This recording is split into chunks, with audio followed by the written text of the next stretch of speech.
Hi, welcome to Silver Linings Vlog, brought to you by Proactive Parenting. My name is Sharon Silver, and today's tip is all about change. Just because a parent wants a child to change doesn't make it so, like they say in Star Trek. We know because we've had power struggles with our child. We've had arguments, and we know children don't always listen. But when a parent demands that a child change, there's going to be feelings about that. There's going to be a backlash. Possibly it'll happen right as the parent's demanding for change.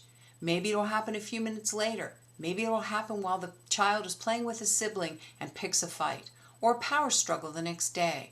Or if the child swallows those feelings, it might happen years from now with rebellion. So what's a parent to do? How do they create change? Well, the first thing a parent needs to know is they have to build a bridge between themselves and their child. And that bridge is paved in communication. What do I mean by that? Parents need to stop, think, and listen. The first thing they need to do is stop and ask themselves 3 questions. What is it that I want my child to do? I want my child to change everything, all their behavior? That's too global. You need to be specific. The more specific you can be, like they're being mean or disrespectful, then you can get to the root cause of it, and you can get to it in a less emotional fashion. Then you have to ask yourself, why do I want my child to change? You need to do that because you have to explain why you want your child to change to your child. So you need to have an idea of why you want them to change. And then you need to think about how you want the child to change. You need to do that because you have to teach your child something. There are going to be holes and gaps in their understanding. They're not doing that out of spite. It's due to age and lack of experience. That's where the holes are.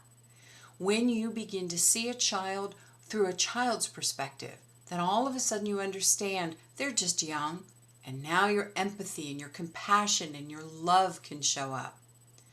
The next thing you need to do is you need to listen. You need to listen to yourself. If you were to record yourself, tape record yourself, would you want to listen to the way you're asking for change? Or would you be more interested in ignoring the way you're asking for change? Those are some of the things you need to think about whenever you're creating change with your child. Parents have a right to ask for change, and they have a right to get to the goal of change. I think all parents want to create happy, healthy, and independent children who have high self-esteem. But demanding that those things happen seems to be the opposite of that parenting goal. So if you create change, ask for change, but you do it by focusing in on how the child sees things, if you fill their needs, if you address their gaps in understanding, you're going to arrive at your goal of getting change. That's my tip for today. I hope you'll join us next week here on Silver Linings to find out more details about how to get a child to change. Have a great week, everybody, and don't forget, take a look at reactrespond.com and proactiveparenting.net to find out even more details about how to get a child to change. Bye.